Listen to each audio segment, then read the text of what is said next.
let's see what Cameron says on It Is What It Is. Because him and his boy tried to talk about this. So before we get off into my analysis as an IP attorney, let's see what Cameron thinks about this. And again, please hit that like button for the YouTube algorithm. Hit that subscribe button to be a part of the IP community. Let's go. You don't bother nobody? I don't want to answer. So Cam, he did a verse for J. Cole's Ready 24. Accepted not at all. I wasn't with disrespecting her. In exchange for that, Cam had an agreement with J. Cole, and he claims that the agreement was he would have final approvals before anything was released, and that he would be properly credited for the composition and also the actual song recording. And he also says that J. Cole agreed to collab with him on a future project. Now, Cam says that 2 years later, this never happened. He's on his way of being a rap legend. That don't make you just want to be like, nah, you know what? Let bygones be bygones, or whatever the case may be. I think J. Cole is definitely going to be a rap legend. 100%, definitely. You don't get a pass? Y'all see? I be trying. What the bro? You suing J. Cole? So Cameron is suing J. Cole. Hey, your boy Cameron said he's going to be a rap legend. However, business is business. Hence the name for this show. It is a cold world. So let's kind of pull up the lawsuit here. We're going to pull up the lawsuit and see why Cameron's suing him. Like I said, the lawsuit only 7 pages. So we're going to be in and out with this one. But hopefully we can is this the one? Oh, this Costco, man. We're not trying to talk about Costco. That's going to be the last segment. We're trying to talk about J. Cole suing the Jermaine. What is Jermaine's last name? I was in Fayetteville, North Carolina. I know he's from Fayetteville. Jermaine Cole. So Cameron Gills is suing Jermaine Cole as well as Cole World Universal Music Group for what looks to be trademark infringement. Let's go through this here really quickly. We're going to skip through that. We already know the BS. We're going to skip through jurisdiction and venue. Let's go to the parties. Plaintiff. That is, Cameron is a world-renowned rapper and entrepreneur. Plaintiff also hosts a podcast, It Is What It Is. Plaintiff is a resident of the state of Nevada and regularly conducts his business in the state of New York. And I thought Cameron was in Florida. I didn't realize that he was in Nevada. Found information to believe J. Cole resides in New York. I didn't realize that J. Cole was in New York. I thought he was in Carolina, North Carolina. What is going on here? J. Cole is also a world-renowned rapper who regularly transacts business in the state of New York. Found information to believe J. Cole is whatever. Let's go to the facts. In or about 2021, 4 years ago, J. Cole or Cameron agreed to perform on J. Cole's single titled 94th South, which was an introduction of Cole's album, The Off Season. Plaintiff contributed to his vocals. The Off Season was released in 2021. In or about 2020, later on that year in December, J. Cole asked Cameron to create a musical composition and sound recording embodying the musical composition with Cole for a future album that Cole was recording. So essentially, J. Cole is saying, hey, man, just kind of lay down this verse. We're going to use it later down the line. Cameron agreed under the express conditions that Cameron had control of the release of the composition, any sound recording embodying the composition that J. Cole agreed to collaborate on a future single that Plaintiff will release. So again, pretty much tit for tat, man. I'm gonna be a feature on your stuff. You're gonna be a feature on my stuff later down the line. I will tell y'all what's interesting about this is the fact that Cameron is saying, hey, Plaintiff agreed, which is Cameron, under the express conditions that Cameron has control over the release of the composition and any sound recording. And that's giving Cameron a lot of control over this sound recording. Nonetheless, later on or the next year, in June of 2022, Cameron contributed lyrics to the introduction and the second verse for the composition Ready 24 during a recorded session of Electric Lady Studios in New York City.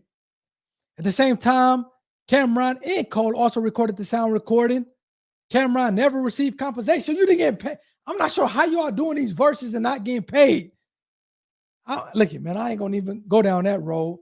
But it seems like Cameron never received compensation, nor did he convey in writing any rights in the sound recording to Cole or the defendant. So it seems like he didn't get paid for the recording and he didn't give ownership of the recording to J. Cole. And then again, this was 2022.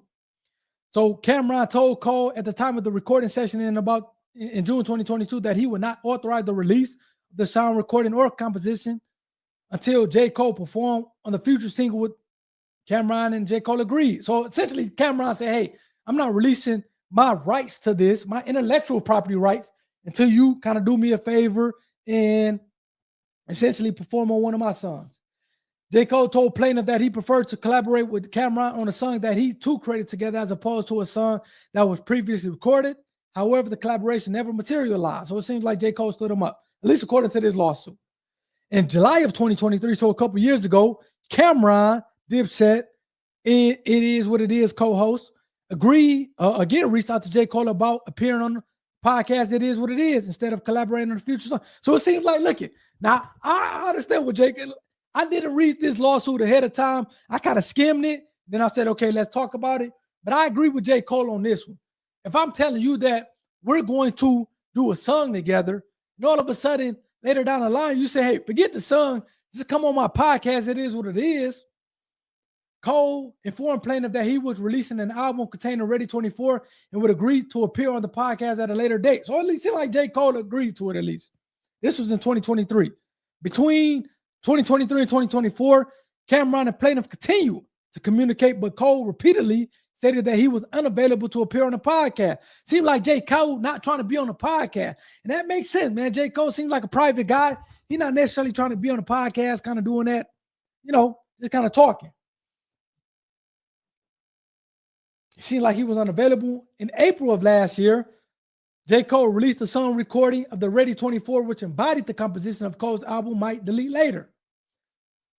Later on that year in 2024, Warner Chappell Music applied to the United States Copyright Office for the composition of the Ready 24 under registration number. Plaintiff J. Cole is identified as a co-author. The sound recording is not registered. Plaintiff or Cameron has not been paid any royalties from the exploitation of the composition or sound recording. Upon information and belief, J. Cole is Cameron is owed at least he charging $500,000 for a feature. This is what y'all charging these days for a feature as rappers? $500,000? So he's trying to get the declaratory judgment as to the sound recording. Cameron repeats and realleges, okay, Cameron contends that he is the co-author of the sound recording. By reason of the foregoing, there's justifiably, justicably, controversy between J. Cole and Cameron to the ownership, and Cameron is entitled to the declaration that he is the co-author, which it doesn't seem like that's of dispute, excuse me. So that makes sense that Cameron is asking for declaratory judgment. I don't know what the accounting is. Like I said, this is a short what's the name, but let me know what you guys think. It seems like as we're wrapping this up to go to the last lawsuit, seems like Cameron and J. Cole, they agreed to do a song off of J. Cole's album in exchange for Cameron or doing J. Cole doing a song on Cameron's kind of a project later down the line.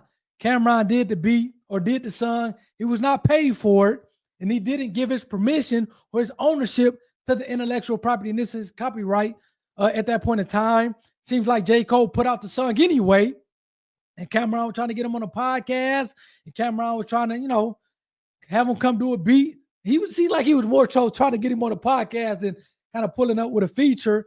And J. Cole wasn't trying to do it, which makes sense because J. Cole is not really kind of doing these podcasts or these interviews these days. And Cameron suing him for copyright infringement, it seems like. So let me know what you guys think about that.